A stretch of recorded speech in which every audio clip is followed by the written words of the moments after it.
I'm originally from northern Saskatchewan. I grew up in Pine House and spent a part of my childhood in Larange.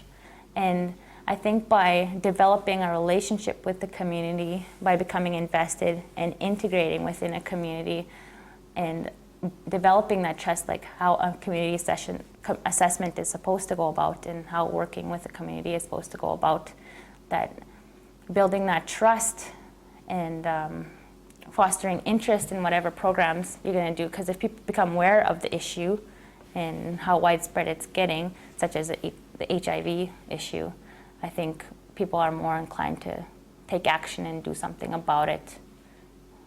And I knew that what issues were surrounding in my community, such as alcohol, and there was quite a bit of teen pregnancy, and just general social issues that were going on. I knew that I always wanted to help people because of the way I grew up, because my mom was essentially a community developer. She was a grassroots community developer. She did not have any role. She just seen what the issues were in the community and worked on them. So one of the things that she did in my community was fight hard for having a child care there for the kids that needed the child care, so kind of like an orphanage. So for the kids whose parents were drinking. So she did like grassroots kind of fundraising for that.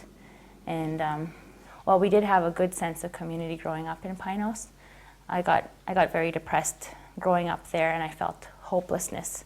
And I realized is that happiness was just not gonna come to me, that I was gonna have to make something of myself and set goals. I decided to leave Pine House, pursue higher education, and talking to this guidance counselor, she said, why don't you try nursing? Your grades are good enough.